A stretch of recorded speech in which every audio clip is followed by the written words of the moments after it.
آج ہم عشر کے حوالے سے بات کریں گے، کیونکہ یہ جو دن چل رہے ہیں، یہ جو موسم چل رہا ہے، یہ گندم کی کٹائی کا وقت ہے اور لوگ جو ہے کسان جو ہے اپنی کھیتی سے عشر وغیرہ نکالتے ہیں، اور اس کے علاوہ بھی جو ہوتی ہے فصل ہوتی ہے زمین سے جن میں عشر ہوتا ہے، ان کے حوالے بھی بات کریں گے۔ تو زمین میں جو بھی پیداوار ہوتی ہے، اللہ تعالیٰ نے قرآن میں شاہ فرمایا کہ وَآتُوا حَقَّهُ يَوْمَ حِصَادِهِ، کہ تم اس کا حق ادا کرو اس کے کٹنے کے دن، یعنی فصل کا حق ادا کرو اس کے کٹنے کے دن۔ تو سب سے پہلے میں جو ہے اللہ کے راستے میں خرچ کرنے کی فضیلت بیان کرتا ہوں قرآن مجید کی روشنی میں۔ اللہ تعالیٰ قرآن مجید میں ارشاد فرماتے ہیں مثل الذین ينفقون اموالهم فی سبیل اللہ، کہ مثال اس شخص کی، وہ لوگ ان لوگوں کی جو اللہ کے راستے میں اپنے مالوں کو خرچ کرتے ہیں، ایسی ہے کمثل حبۃ انبتت سبع سنابل فی کل سنبلۃ مئۃ حبۃ، ایسی مثال ہے جیسے کہ ایک دانہ ہے، انبتت اس کو اگایا گیا ہے، اور اس کی مثال انبتت سبع سنابل، اور اس ایک دانے سے جو زمین پہ اگایا گیا ہے اس سے 7 بالیاں ہوں گے اور ہر بالی میں 100 دانے ہوں، یعنی جو شخص اللہ رب العزت کے راستے میں 1 روپیہ بھی خرچ کرتا ہے، 1 دانہ بھی خرچ کرتا ہے، تو اس کی مثال ایسی ہے، اللہ فرماتے ہیں کہ جیسا کہ ایک دانہ ہے اس کو زمین میں بویا جائے اور اس سے جو ہے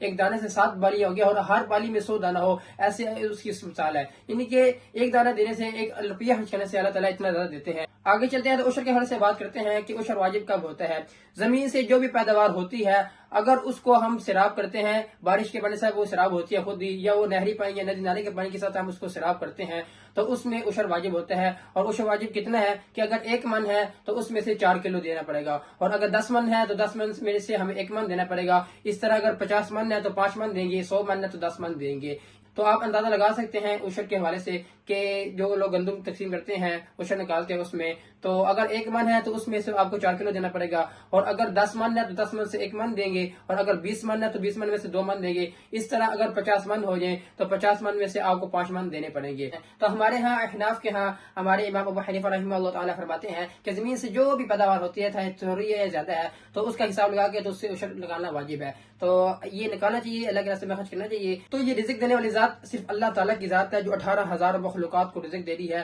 اور 18,000 مخلوقات میں صرف انسان ہی کماتا ہے اور انسان ہی ناشکر ہے۔ اللہ فرماتا ہے ان الانسان لربہ لکنود، کہ بے شک انسان ہی البتہ ناشکر ہے۔ تو اللہ تعالیٰ فرماتا ہے وما من دابۃ فی الارض الا علی اللہ رزقها، نہیں ہے کوئی زمین میں ایسا کوئی جاندار چلنے والا کہ مگر اس کا رزق جو ہے علی اللہ رزقها، اللہ پر ہے اس کا رزق۔ اللہ فرماتے ہیں کہ وانزلنا من المعصرات ماء ثجاجا، ہم اتارتے ہیں بھاری بادلوں سے خوب برسنے والا پانی، اور کیوں نکالتے ہیں، کیوں برساتے ہیں اوپر سے آسمان سے بارش کو، پانی کو، فرمایا کہ لنخرج به حبا ونباتا، تاکہ ہم نکالے کیا، غلہ اور اناج، وجنات الفافا، ہو گھنے باغات، اور جو بھی فصل اگتی ہے یہ اللہ تعالیٰ کی ایک نعمت ہے اور اللہ تعالیٰ اس کو اگانے والی ذات ہے۔ اور یہ عشر اس لیے ہوتا ہے کہ جو باقیہ مال ہے اس کو پاک کرنے کے لیے ہوتا ہے، صاف کرنے کے لیے ہوتا ہے، تاکہ اس میں بھی مزید برکت پیدا ہو۔ اور آپ کو میں نے مثال بھی بیان کر دی کہ جو اللہ کے راستے میں خرچ کرتا ہے اس کی کیسی مثال ہے۔ اللہ تعالیٰ ہم سب کو جو ہے دین سیکھنے اور سکھانے کی توفیق عطا فرمائے۔ اللہ تعالیٰ ہم سب کا خاتمہ ایمان پر فرمائے۔